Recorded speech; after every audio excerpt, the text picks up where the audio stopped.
안녕하세요. 사랑하는 성도 여러분, 반갑습니다. 치유의 주님이 우리와 함께 하십니다. 우리와 함께 하시는 주님을 찬양합니다. 기도합시다. 하나님, 감사합니다. 오늘 또 저희들에게 또 희망찬 새 주간을 열어주시고 특히 새날을 맞이하게 하시니 감사합니다. 하루하루 살아가는 저희들의 삶의 걸음걸음마다 주님과 함께하는 삶, 또 주님의 인도하심을 받는 삶, 또 기꺼이 주님의 뜻에 순종하는 삶이 되도록 오늘도 성령님께서 저희들의 마음과 뜻과 행동을 다스리시고 인도하여 주시옵소서. 예수님 이름으로 기도합니다. 아멘. 네, 오늘 말씀은 누가복음 8장 40절부터 56절입니다. 네, 제가 좀 빠르게 읽어보겠습니다. 예수께서 돌아오심에 무리가 환영하니 이는 다 기다렸음이로라. 이에 회당장인 야이로라는 사람이 와서 예수의 발 아래 엎드려 자기 집에 오시기를 간구하니 이는 자기에게 12살 된 외딸이 있어 죽어가미로라. 예수께서 가실 때에 무리가 밀려들더라. 이에 12해를 혈루증으로 앓는 중에 아무에게도 고침을 받지 못하던 여자가 예수의 뒤로 와서 그의 옷가에 손을 대니 혈루증이 즉시 그쳤더라. 예수께서 이르시되 내게 손을 댄 자가 누구냐 하시니 다 아니라 할세. 베드로가 이르되 주여 무리가 밀려드나이다. 예수께서 이르시되 내게 손을 댄 자가 있도다. 이는 내게서 능력이 나간 줄 알미로다 하신대. 여자가 스스로 숨기지 못할 줄 알고 떨며 나와 엎드려 그 손댄 이유와 곧 나은 것을 모든 사람 앞에서 말하니 예수께서 이르시되 딸아 내 믿음이 너를 구원하였으니 평안히 가라 하시더라. 아직 말씀하실 때 회당장의 집에서 사람이 와서 말하되 당신의 딸이 죽었나이다. 선생님을 더 괴롭게 하지 마소서 하거늘 예수께서 들으시고 이르시되 두려워하지 말고 믿기만 하라. 그리하면 딸이 구원을 얻으리라 하시고 그 집에 이르러 베드로와 요한과 야고보와 아이의 부모 외에는 함께 들어가기를 허락하지 아니하시니라. 모든 사람이 아이를 위하여 울며 통곡하며 예수께서 이르시되 울지 말라. 죽은 것이 아니라 잔다 하시니 그들이 그 죽은 것을 아는 고로 비웃더라. 예수께서 아이의 손을 잡고 불러 이르시되 아이야 일어나라 하시니 그 영이 돌아와 아이가 곧 일어나거늘 예수께서 먹을 것을 주라 명하시니 그 부모가 놀라는지라. 예수께서 경고하사 이 일을 아무에게도 말하지 말라 하시니라. 아멘. 자, 오늘 본문에는 두 가지 사건이 나오죠. 그것은 회당장 야이로의 딸에 관계된 사건, 그리고 12해를 혈루증으로 앓던 여인에 관계된 사건이에요. 자, 근데 오늘 본문은 아주 교묘하게 엮여 있습니다. 왜냐하면 이제 처음 회당장 야이로라는 사람이 이제 예수님께 와서 발 아래 엎드려서 저희 집에 좀 빨리 오십시오라고 구합니다. 그 이유는 그의 딸이 지금 죽어가고 있다는 것이에요. 그것도 외동딸입니다. 자기 외동딸이 죽어가고 있는데 주님 어서 제 집에 오셔야 되겠습니다. 그래서 예수님이 이 야이로와 함께 그의 집으로 가는 중에 12해를 혈루증으로 앓는 여인이 예수님의 옷가에다가 살짝 손을 대었어요. 옷에 그 유대인들은 옷이 있으면 그 옷 앞쪽에 이렇게 솔기가 끝에 있는데 바로 그것을 잡은 것이죠. 거기 손을 댄 거죠. 자, 그래서 야이로가 예수님께 와서 요청하여 거기로 가던 중에 이 12해 혈루증으로 고생하는 여인의 이야기가 끼어들었어요. 그래서 이러한 구조를 샌드위치 구조라고 합니다. 샌드위치 먹으면 그 빵 중간에 아주 맛있는 거 이렇게 넣어서 먹는 것처럼 이 한 사건 중간에 이게 끼어든 거죠. 자, 12해를 혈루증으로 앓는다. 그 당시 여인으로서 12해나 병으로 고생합니다. 이걸 치유받기 위해서 얼마나 고생을 다 했을까요? 더군다나 혈루증은 율법에 의하면 몸에서 피가 흐르는 것을 부정하다 여겼습니다. 그래서 어떤 종류든 이 피가 흐르는 유혈병은 아주 굉장히 부정한 것으로 여겨져요. 그래서 누구든지 혈루증을 앓는 사람, 이게 어떤 형태인지는 알 수 없으나 피가 흐르는 사람이 다른 사람을 댄다, 만진다, 그러면 그 사람도 하루 동안 부정해집니다. 이렇게 부정해지니까 이렇게 혈루증에 걸린 사람은 어떻게 되냐? 격리해야 되죠. 다른 사람들과 떨어져야 됩니다. 물론 집안에 가두지는 않지만 사람들로 가까이 오면 안 되죠. 더군다나 자기가 손을 뻗어서 다른 사람이 손을 댄다는 것은 그 사람이 부정해지게 만드는 것이기 때문에 이것은 정말 잘못된 행동이죠. 자, 그런데 이 혈루증을 앓는 여인이 예수님 뒤로 살짝 와서 옷 솔기를 딱 잡았어요. 이 여인은 그만큼 절실했죠. 12해 동안 고생하던 이 여인이 예수님이 이곳으로 오셨다 하는 소식을 듣고 살짝 와서 솔기만 얼른 잡고, 그리고 이제 자기가 나으면 그냥 돌아가면 되려니 생각했던 것 같아요. 또한 이 여인에게는 그러한 믿음이 있었죠. 내가 예수님의 옷 솔기만 잡더라도 나는 나을 거다라는 그러한 믿음이 있었어요. 그래서 감히 예수님께 와서 솔기를 잡았습니다. 자, 그런데 예수님이 이걸 알아차리셨어요. 내게 손을 댄 자가 누구냐? 이렇게 갑자기 물으시는 거예요. 그러니까 베드로가 옆에 있다가, 아니 예수님, 이렇게 사람들이 밀려들고 있는데 한두 사람이 손을 댔겠습니까? 우리가 어떻게 그걸 압니까? 그러지요. 그러자, 아니다. 내게 손을 댄 자가 있다. 내게서 능력이 나간 것을 내가 안다. 이렇게 말씀하시는 거예요. 자, 이렇게 되자 이 여인은 자기가 감출 수가 없음을 알았습니다. 자기가 예수님께 몰래 와서 잡았는데 예수님이 이미 알고 계신 거죠. 그래서 이 여인은 예수님 앞에 옵니다. 모든 사람 앞에서 자기가 왜 예수님의 옷 솔기에 손을 댔는지 말하게 되죠.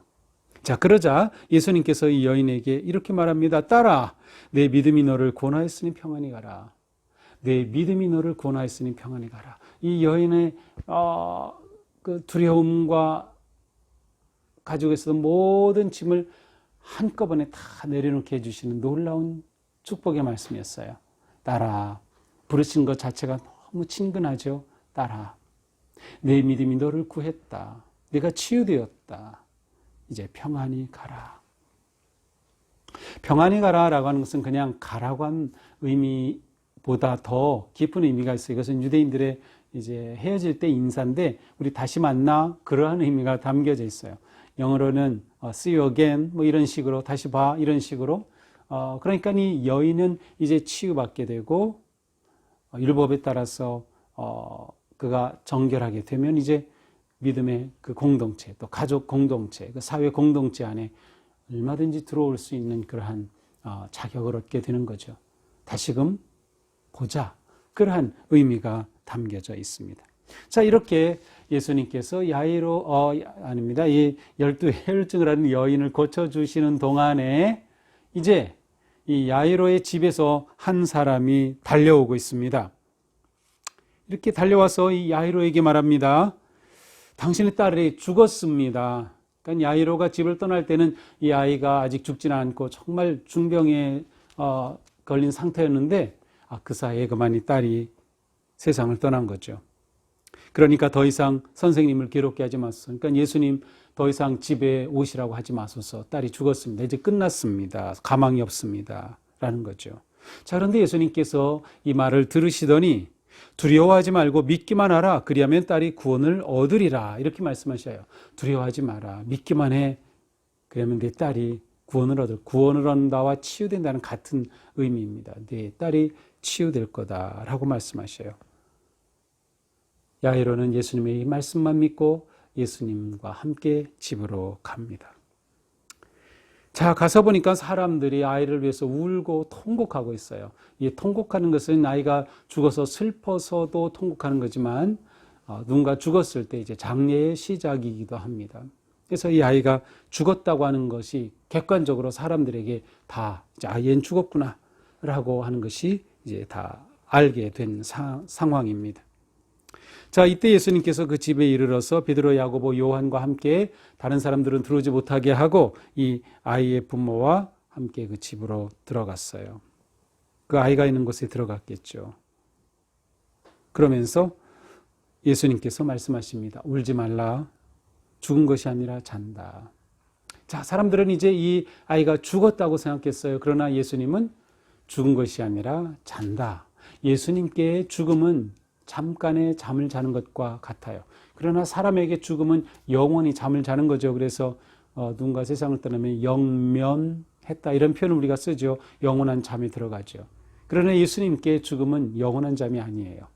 예수님께 죽음은 잠깐 잠을 자는 것이죠. 아이가 잠을 뿐이다. 그리고 이 아이에게 다가섭니다.